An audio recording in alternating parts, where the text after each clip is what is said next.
ഐക്യരാഷ്ട്രസഭയുടെ സുരക്ഷാ സമിതി ഇന്ന് പാസാക്കിയിട്ടുള്ള ഫലസ്തീൻ ഗസ സീസ്ഫയറുമായി ബന്ധപ്പെട്ടിട്ടുള്ള പ്രമേയം, ആ തീരുമാനം, അത് പല കോണുകളിൽ നിന്ന് പലതരത്തിലുള്ള വിമർശനങ്ങൾ ക്ഷണിച്ചു വരുത്തിയിട്ടുണ്ട്. പ്രത്യേകിച്ച് സുരക്ഷാ സമിതിയുടെ സ്ഥിര അംഗങ്ങളായിട്ടുള്ള ചൈനയും റഷ്യയും ഇന്ന് വോട്ടെടുപ്പിൽ നിന്ന് വിട്ടുനിന്നു. എന്നാൽ പ്രമേയത്തെ വീറ്റോ ചെയ്യുന്നതിന് അവർ മുതിർന്നില്ല എന്ന് ഒഴിച്ചു നിർത്തിയാൽ വളരെ ശക്തമായ വിമർശനമാണ് റഷ്യയും ചൈനയും ഒക്കെ ഈ റെസൊല്യൂഷന് നേരെ ഉന്നയിച്ചിരിക്കുന്നത്. കാരണം ഫലസ്തീനികളെ സംബന്ധിച്ചിടത്തോളം, ഗസയിലെ നിവാസികളെ സംബന്ധിച്ചിടത്തോളം അവരുടെ വോയിസ് ഇല്ലാത്ത, അവരുടെ അഭിപ്രായത്തിന് സ്ഥാനമില്ലാത്ത ഒരു തീരുമാനമാണ് ഐക്യരാഷ്ട്രസഭയുടെ ഭാഗത്തു നിന്ന് ഉണ്ടായിട്ടുള്ളത് എന്നതാണ്. ഇതിലേറ്റവും കൗതുകകരമായ ഒരു കാര്യം എന്ന് പറയുന്നത്, ഈ കഴിഞ്ഞ 2 വർഷം എല്ലാ അർത്ഥത്തിലും ഒരു ക്രൂരമായ വംശഹത്യ ഗസയിൽ നടന്നപ്പോ അതിനെതിരെ ഒരു തരത്തിലും ഐക്യരാഷ്ട്രസഭയെയോ സുരക്ഷാ സമിതിയെയോ അതിനോട് അടുപ്പിക്കാൻ തയ്യാറാകാതിരുന്ന അമേരിക്ക ഇപ്പോൾ തങ്ങളുടെ ഒരു peace plan, American president Donald Trump മുന്നോട്ട് വെച്ച ഒരു സമാധാന പദ്ധതി എന്ന പേരിൽ ഇസ്രായേലിന്റെ പൂർണ്ണമായിട്ടും ഇസ്രായേലിന്റെ താല്പര്യങ്ങളെ മാത്രം സംരക്ഷിച്ചുകൊണ്ടുള്ള ഒരു പദ്ധതിയുമായി മുന്നോട്ട് വരികയും അതിന് ഒരു അന്താരാഷ്ട്ര നിയമത്തിന്റെ ഒരു കവർ, അതിന് പറ്റുന്ന ഒരു പരിരക്ഷ അത് ലഭിക്കുന്നതിന് വേണ്ടി ട്രംപ് മുന്നോട്ട് വരികയും ചെയ്തിരിക്കുകയാണ്. അതുകൊണ്ട് തന്നെ ഈ പീസ് പ്ലാനിലെ ഏറ്റവും പ്രധാനപ്പെട്ട അപകടങ്ങൾ എന്തൊക്കെയാണ് എന്നത് റഷ്യ തന്നെ നമ്മളോട് വിളിച്ചു പറയുന്നത്. ഐക്യരാഷ്ട്രസമിതിയുടെ സുരക്ഷാ സമിതിയിലെ റഷ്യൻ അംബാസഡർ തന്നെ പറഞ്ഞു, ഇത് പലസ്തീനികളുടെ സ്വയം നിർണയാവകാശത്തെയും അവരുടെ കാര്യങ്ങൾ തീരുമാനിക്കാനുള്ള അവരുടെ പ്രാതിനിധ്യത്തെയും പൂർണ്ണമായും നിരാകരിക്കുന്ന ഒരു പ്ലാനാണ് ഇത് എന്ന് റഷ്യൻ അംബാസഡർ പറയുകയുണ്ടായി. അതുപോലെ തന്നെ ഫലസ്തീനിലെ വിവിധ ഫ്രാക്ഷനുകൾ, ഫലസ്തീൻ അതോറിറ്റി നിവൃത്തികേട് കൊണ്ട് ഇതിനെ അംഗീകരിച്ചിട്ടുണ്ട് എന്നത് ശരിയാണ്. പക്ഷേ ഈ പ്രശ്നത്തിലെ ഏറ്റവും പ്രധാനപ്പെട്ട കക്ഷിയായിട്ടുള്ള ഹമാസ് ആകട്ടെ, അതുപോലെ ഇസ്ലാമിക് ജിഹാദ് പോലുള്ള മറ്റ് സംഘങ്ങളാകട്ടെ, അവരൊക്കെ പൂർണ്ണമായിട്ടും ഈ പദ്ധതിയെ നിരാകരിച്ചിരിക്കുകയാണ്. അതിന്റെ ഏറ്റവും അടിസ്ഥാനപരമായ കാരണം എന്ന് പറയുന്നത്, ഈ ഇന്റർനാഷണൽ സ്റ്റെബിലൈസേഷൻ ഫോഴ്സ് എന്ന് വിളിക്കുന്ന ഒരു അന്താരാഷ്ട്ര ബോഡി, അത് ഈവൻ യുണൈറ്റഡ് നേഷന്റെ പോലും പൂർണ്ണമായിട്ടുള്ള ഒരു ഇടപെടൽ ഇല്ലാതെയാണ് അത് രൂപീകരിക്കപ്പെടുക. എന്ന് പറഞ്ഞാൽ സമ്പൂർണമായും ഇസ്രായേലിനോടും അമേരിക്കയോടും മാത്രം കൂറുള്ള, അവരെ മാത്രം ശ്രവിക്കുന്ന, അവരെ മാത്രം കേൾക്കുന്ന ഒരു ഫോഴ്സ് ആയിരിക്കും അത് എന്നുള്ളതാണ്. നമ്മൾ കണ്ടതാണ് ബോസ്നിയയുടെ ആ ഒരു കലാപകാലത്ത്, ബോസ്നിയൻ യുദ്ധം ഉടലെടുത്തപ്പോൾ സെർബ്രനിക്കയിലൊക്കെ നടന്ന കൂട്ടക്കൊലകൾക്ക് ഈ ഐക്യരാഷ്ട്രസഭയുടെ സുരക്ഷാ സേന തന്നെ അതിൽ പങ്കാളികളായ കഥ നമ്മൾ കണ്ടതാണ്. അപ്പോൾ അത്രപോലും ഐക്യരാഷ്ട്രസഭയ്ക്ക് റോളില്ലാത്ത, പൂർണ്ണമായിട്ടും അമേരിക്കൻ പ്രസിഡന്റിനോട് മാത്രം ഉത്തരവാദപ്പെടുന്ന ഒരു സ്റ്റെബിലൈസേഷൻ ഫോഴ്സ്, അത് ഗസയിൽ നിലവിൽ വരുമ്പോൾ അതിന്റെ പ്രവർത്തനം എങ്ങനെയായിരിക്കും, അത് ആരോടായിരിക്കും കൂറ് ഉള്ള ഒരു സേനയാവുക എന്നതിനെ സംബന്ധിച്ച് പ്രധാനപ്പെട്ട പല കക്ഷികളും ഇതിൽ അഭിപ്രായങ്ങൾ പറഞ്ഞു കഴിഞ്ഞു.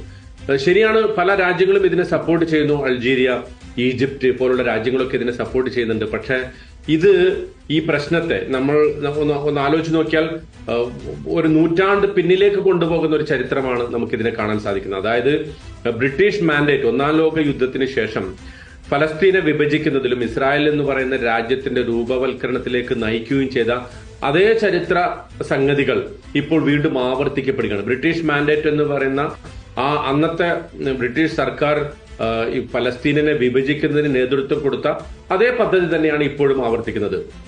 1948 ഇസ്രായേൽ രൂപകൽപ്പന ചെയ്യുമ്പോൾ, ഇസ്രായേലിന് രൂപം നൽകപ്പെടുമ്പോൾ, ഇസ്രായേൽ സ്ഥാപിക്കപ്പെടുമ്പോൾ ഫലസ്തീനികളെ പൂർണ്ണമായും ഒറ്റപ്പെടുത്തുകയും അവരെ ആ പ്രദേശത്തിന്റെ എല്ലാ അർത്ഥത്തിലുമുള്ള അധികാരങ്ങളിൽ നിന്ന് പുറത്താക്കുകയും ചെയ്ത അതേ നടപടി ഇപ്പോ ഇതിലേറ്റവും പ്രധാനമായി സംഭവിക്കാൻ പോകുന്നത് വെസ്റ്റ് ബാങ്കും ഗസയും, അത് രണ്ടും 2 രീതിയിൽ ഭരിക്കപ്പെടുന്നു എന്നുള്ളതാണ്.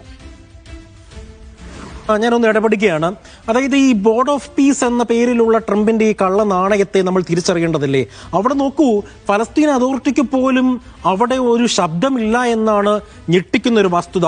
നമ്മൾ അതിനെ എങ്ങനെയാണോ ഒന്ന് വിലയിരുത്താൻ കഴിയുക? അതൊരു കള്ള നാണയം തന്നെയല്ലേ ഈ ബോർഡ് ഓഫ് പീസ് എന്ന ഈ ഒരു ട്രംപിന്റെ പദ്ധതി? ഈവൻ ഈ പദ്ധതി അംഗീകരിച്ചിട്ടുള്ള ഫലസ്തീൻ അതോറിറ്റിക്ക് പോലും ഈ ഗസ പീസ് പ്ലാനിൽ ഒരു സ്വാധീനമോ ഒരു നിയന്ത്രണമോ ഇല്ലാത്ത ഒരു സംഗതിയാണ്.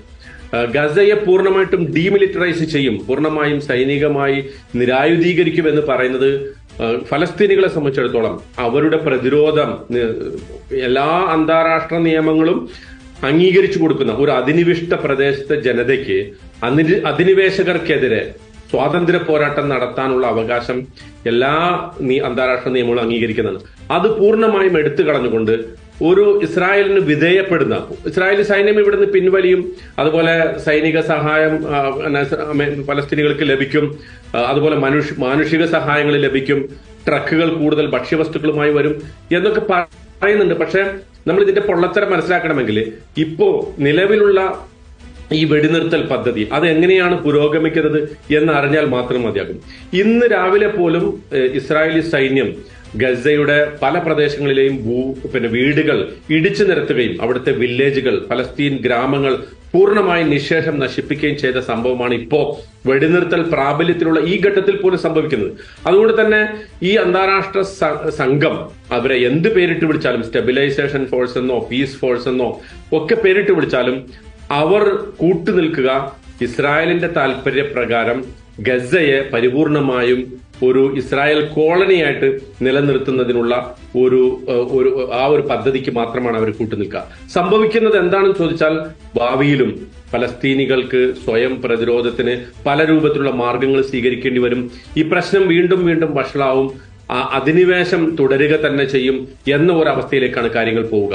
ഇസ്രായേലിനെ സംബന്ധിച്ചിടത്തോളം ഒരു കരാറിനെയോ ഒരു ഉടമ്പടിയെയോ ഇത്തരത്തിലുള്ള ഏതെങ്കിലും തങ്ങൾ തന്നെ ഒപ്പുവെച്ച കരാറുകളെ പാലിക്കുന്ന ഒരു ചരിത്രം തീരെ ഇല്ലാത്ത ഒരു രാജ്യം, ഐക്യരാഷ്ട്രസഭയുടെ പഴയ പ്രമേയങ്ങളെ പുല്ലുപോലെ ചവറ്റുകൊട്ടയിലേക്ക് വലിച്ചെറിഞ്ഞ ഒരു രാജ്യത്തിന് ഈ പീസ് പദ്ധതിയോട് യാതൊരു തരത്തിലുള്ള പ്രതിബദ്ധതയും ഉണ്ടാകില്ല എന്ന് മാത്രമല്ല ഫലസ്തീനികളുടെ ജീവിതം കൂടുതൽ ദുരിതപൂർണമായിട്ടുള്ള ഒരു അവസ്ഥയിലേക്ക് എത്തിക്കാൻ മാത്രമാണ് ഈ പദ്ധതി ഉപകരിക്കുക.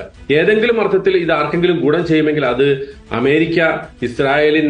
ഇസ്രായേൽ ഫസ്റ്റ് എന്ന് പറയുന്ന അമേരിക്കയുടെ പദ്ധതി, അത് പ്രത്യേകിച്ച് ഇപ്പോ അമേരിക്കയിലെ ജനങ്ങൾ അധികം ഇസ്രായേൽ ഫസ്റ്റ് എന്ന് പറയുന്ന അമേരിക്കയുടെ പോളിസി എതിർക്കുന്ന ഒരു ഘട്ടത്തിൽ തന്നെ ട്രംപും അതുപോലെ തന്നെ അദ്ദേഹത്തിന്റെ വൈസ് പ്രസിഡന്റും മരുമകനും ഒക്കെ കൂടെ ചേർന്ന് വീണ്ടും ഇസ്രായേൽ ഫസ്റ്റ് എന്ന് പറയുന്ന ആ പദ്ധതിക്ക് ഒരു ഒപ്പു ചാർത്തുകയും അതിനെ മുന്നോട്ട് കൊണ്ടുപോവുകയും ചെയ്യുന്ന ഒരു അവസ്ഥയാണ് നമ്മൾ കാണുന്നത്.